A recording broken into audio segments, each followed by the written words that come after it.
second speaker of this session. I am going to ask the evaluator, please. Yes. Yes.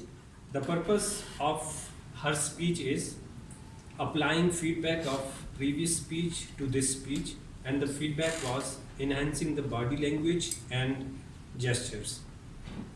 And the topic of her speech is the art of letting go. The art of letting go. Thank you. Best of luck. And please help me welcome TM Gul-e-Zehra.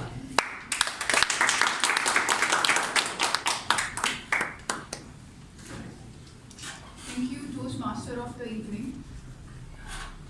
What is life if not letting go? Do you believe in the art of letting go?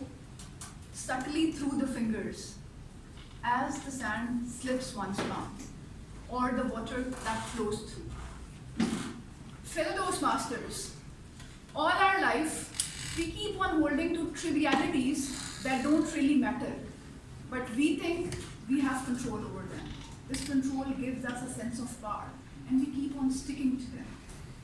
In reality, they are trying to control us, enslaving us by their mundane presence. For instance, what someone said to me, why did he say it? To my anger and fear of the past and the future, of my misgivings about my relations, if someone has said something disagreeable to me. All of these things are a cause of concern for me. And also the fact that I believe where I'm standing today, I'm perfect. I don't need to improve. If we let go of all these things, all of these undue concerns, we can actually evolve as a person, we can actually improve, and we can actually be free.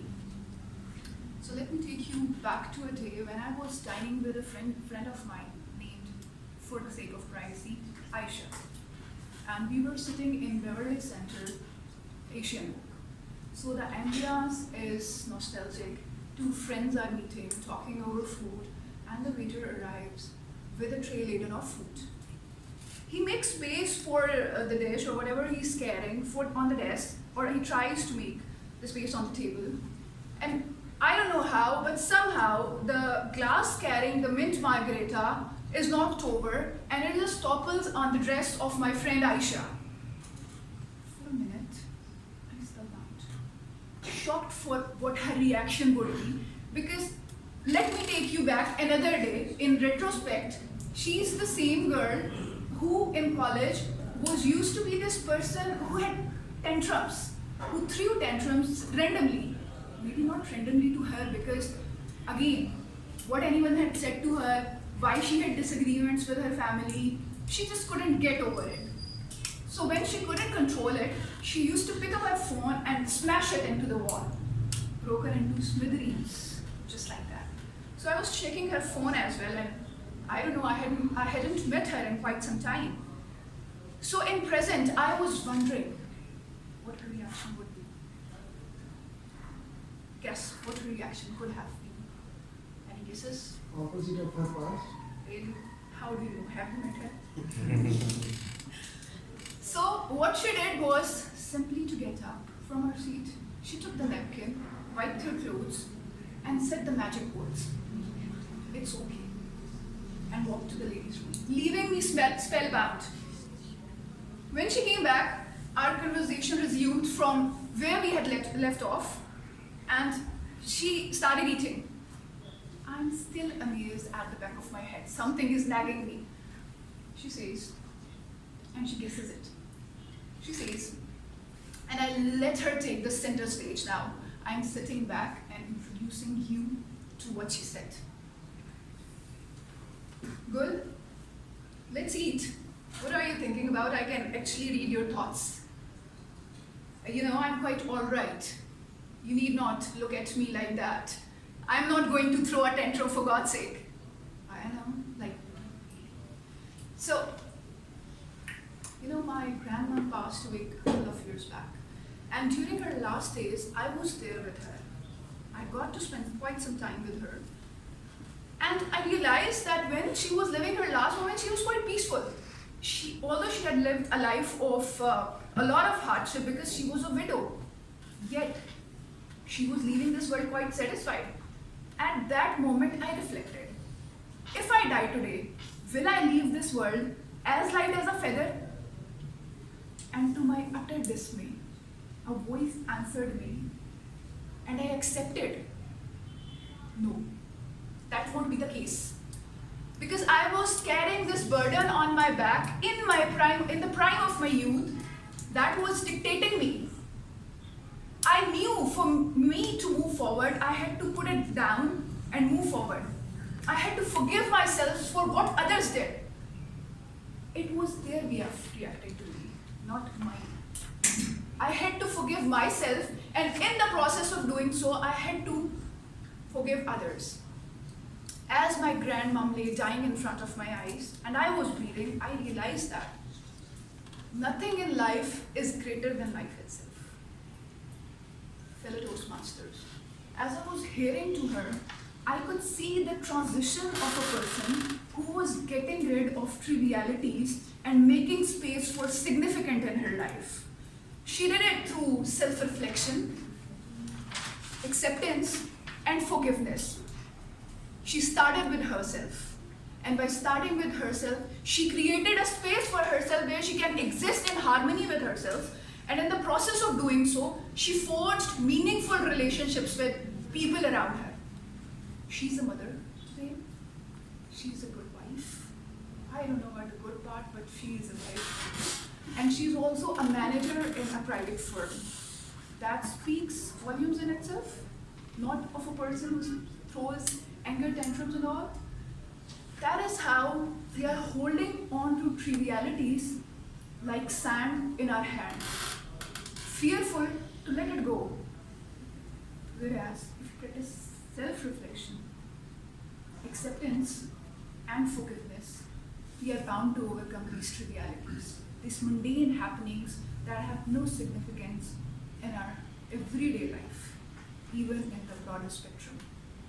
So ask yourselves, what are you holding in your hand?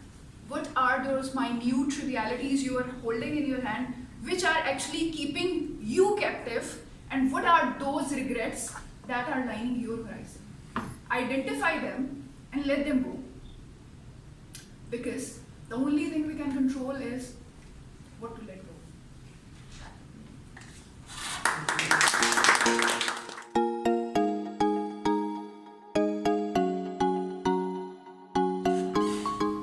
What is life if it is not letting go? What a powerful start. What a thought-provoking question. And she instantly hooked the audience with her story of her friend. The message was that letting the things go. How beautifully she articulated with the question and with the story. That was marvelous. I really love it. So with the impact, actually one of the beautiful things is when you tell the story, actually you picturize the thing. I was picturizing how they were sitting on the table and how they were acting and how her friend was responding to that situation. That was wonderful. And the lesson was great, that what letting it go can make our life impactful.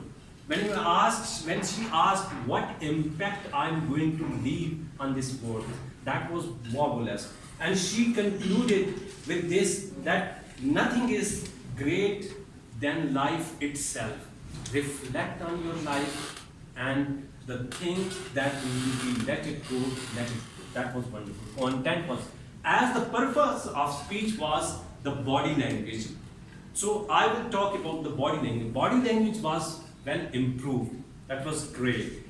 However, there are few points that she can work on.